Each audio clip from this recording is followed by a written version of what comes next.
Assalamu alaikum students. Welcome to online class grade 6 subject science. Today is our review lecture of unit number 7 energy page number 68 to 75. आज के हमारे topics हैं energy, electricity, energy changes, energy converters, sources of energy और complete exercise. इनसे related जितने भी इनके अंदर मज़ीद टॉपिक्स आएंगे छोटे यानी कि सब टॉपिक्स जो हैं वो भी हम इनमें रिवाइज करेंगे। स्टार्ट करते हैं energy. The world is full of movement, people and animals walk about, ship sail on the sea, aeroplane fly in the air, tree move in the wind, none of these things can move unless they have energy. यानी कि दुनिया में जितनी भी चीज़ें काम कर रही हैं, जो भी चीज़ें मूव कर रही हैं, हरकत कर रही हैं, इवन कि जो इंसान और जानवर जो हम चलते हैं, इन सब में हम क्या यूज़ करते हैं? एनर्जी। एनर्जी क्या है? एनर्जी एक एबिलिटी है कोई भी काम करने की। जैसे कि ज़मीन के अंदर जो ज़्यादा एनर्जी है वो सूरज से आती है। सन एनर्जी को हम बोलते हैं सोलर एनर्जी। सोलर एनर्जी जो है वो डिफरेंट तरह से हम यूज़ करके डिफरेंट शोबों में डिफरेंट कामों में हम उसको इस्तेमाल करते हैं, उसे कन्वर्ट करके इसको चेंज करके और दूसरी काइंड ऑफ एनर्जी में। इसके अलावा प्लांट जो है वो सोलर एनर्जी को यूज़ करके ग्लूकोज तैयार करता है। ग्लूकोज के ज़रिए से वो फूड बना रहा है और वो फूड बाद में एनिमल्स भी यूज़ करते हैं और हम इंसान भी यूज़ करते हैं और प्लांट खुद भी वो एनर्जी को यूज़ करते हैं। इसके अलावा हमने ये भी पढ़ा था कि ऑयल और कॉल जिनको फोसल फ्यूल्स कहा जाता है, ये फोसल फ्यूल्स को बर्न करके हम एनर्जी जो इनसे रिलीज होती है उसको यूज़ करते हैं। उस एनर्जी को हम बोलते हैं हीट। ये हीट एनर्जी जो है उसको यूज़ किया जाता है डिफरेंट तरह की चीज़ें बनाने के लिए, जैसे कि electrical heat energy is use to produce electrical energy in power stations में हीट एनर्जी को यूज़ करके उससे इलेक्ट्रिकल एनर्जी बनाई जाती है, जिससे फिर हमारे घर की डिफरेंट चीज़ें जो वो चलती हैं, जैसे कि आप इलेक्ट्रिसिटी देखते हो हमारे घर में, उससे हम फ्रीज़र, एसी, फ़ैन, ये सब कुछ जो भी चल रहा है ये इलेक्ट्रिकल एनर्जी से चल रहा है, यानी कि इलेक्ट्रिसिटी से। फिर उसके बाद हमने पढ़ा था काइनेटिक एनर्जी, यानी कि एनर्जी की टाइप्स थी। काइनेटिक एनर्जी क्या है?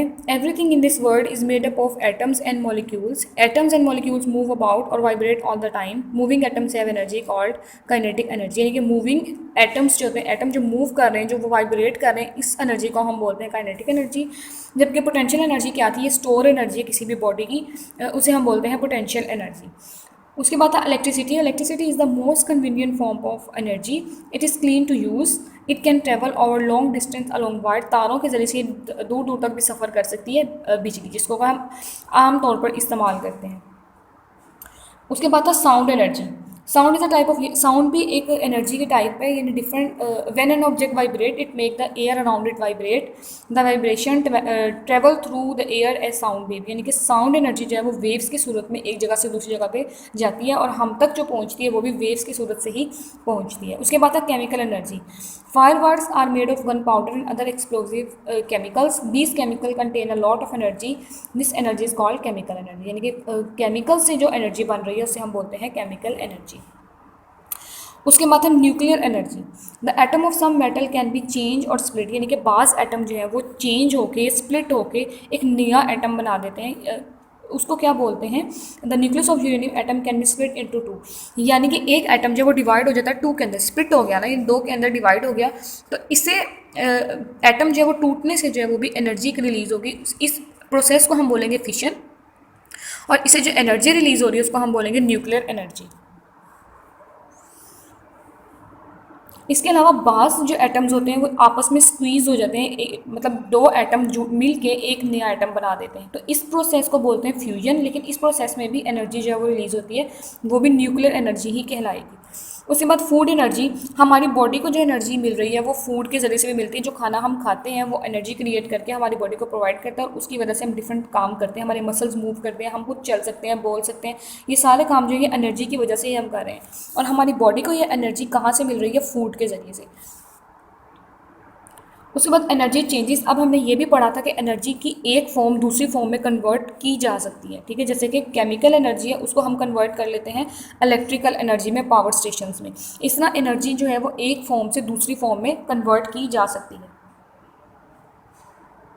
फिर हमने इसमें और तरह से भी पढ़ा था कि वाटर व्हील यूज़ करके हम उससे भी एनर्जी प्रोड्यूस कर रहे हैं। इसके अलावा इलेक्ट्रोमैग्नेटिक एनर्जी पड़ी थी जो कि प्रोड्यूस हो रही है वाइब्रेशन से, इलेक्ट्रिक और मैग्नेटिक वेव्स की ये वाइब्रेशन से जो एनर्जी प्रोड्यूस हो रही है उसको हम बोलते हैं इलेक्ट्रोमैग्नेटिक एनर्जी।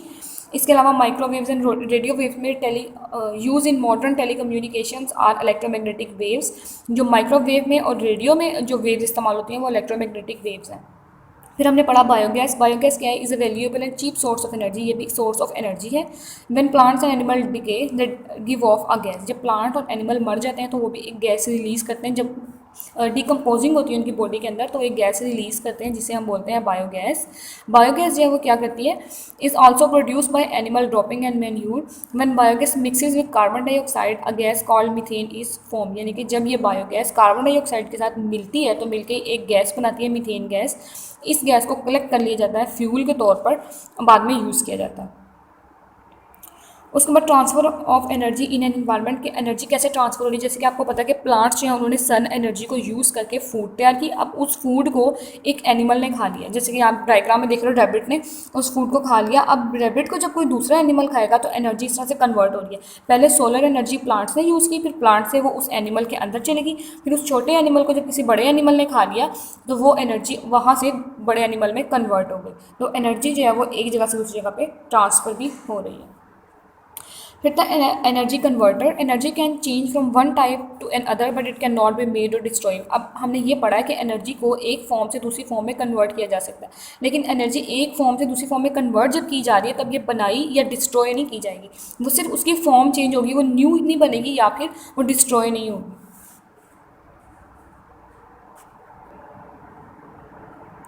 उसके बाद हमने पढ़ा था sources of energy. Most of our homes receive a supply of electricity which travel along cables and wires of power station. At the power station, electricity is made from the energy released by burning coal or oil or by using nuclear fuel or water power from dams. Each of these four sources of energy is called the primary sources. In sources को हम क्या बोलते हैं? Primary sources बोलते हैं। कौन कौन से? burning of coal and oil और by using nuclear fuel और water power from dams. In sources को हम बोलते हैं primary sources. Electricity is a secondary source. अब इलेक्ट्रिसिटी जो है वो क्या है? कौन सी सोर्स है? वो सेकेंडरी सोर्स है because it is produce from a primary source. यानी कि जो मेन सोर्सेज हैं जिनसे एनर्जी खुद ब खुद हासिल की जा रही है वो प्राइमरी सोर्स कहलाते हैं। और फिर प्राइमरी सोर्स को यूज़ करके दूसरी एनर्जी जो दोबारा से प्रोड्यूस की जा रही है, एक और सोर्स जो प्रोड्यूस किया जा रहा है उसे हम बोलते हैं secondary source. Primary source of energy such as coal, oil and natural gas are called non-renewable sources because they have not been used up, they cannot be replaced. और sources of energy that can be used over and over again are called renewable sources. अब primary के भी हमने दो sources पढ़े, non renewable और renewable. फिर था new energy sources. Scientists are looking for new energy sources and are inventing better, more efficient equipment that will use less energy. The energy sources of the future are like to be solar energy, wind energy, water energy, geothermal energy. अब solar energy क्या है? Sun energy, यानी कि sun energy को use करके हम उससे जो चीज़ें चला रहे हैं इन्हें हम बोलते हैं सोलर एनर्जी।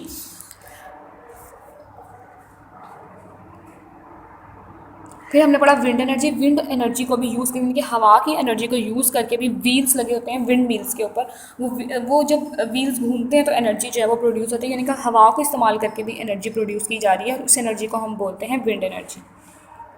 फिर था वाटर एनर्जी। अब वाटर से जो एनर्जी क्रिएट की जा रही है इसे हम बोल रहे हैं वाटर एनर्जी। और geothermal energy is heat energy produce inside the earth, जो ज़मीन के अंदर प्रोड्यूस की जा रही है इस एनर्जी को हम बोलते हैं जियोथर्मल एनर्जी। इसके बाद थी आपकी एक्सरसाइज। उसमें हमने शॉर्ट क्वेश्चंस किए थे A to I और लॉन्ग क्वेश्चन भी थे, एक्स्ट्रा लॉन्ग क्वेश्चन जो कि मैंने आपको लेक्चर में करवा दिए थे। फिर फिलिंग द ब्लैंक्स और क्वेश्चन दूसरा जिसमें था name the kinds of energy used in. उम्मीद करती हूँ जो आपको पहले समझ नहीं आए होंगे टॉपिक्स वो अब अच्छे से आ गए होंगे। आपने तमाम काम को अपने कॉपीज़ पे नीट वे में नोट डाउन करना है और इसको अच्छे से याद कर लेना है। आपका रिव्यू लेक्चर यूनिट नंबर 7 का रिव्यू लेक्चर यहाँ पर एंड होता है।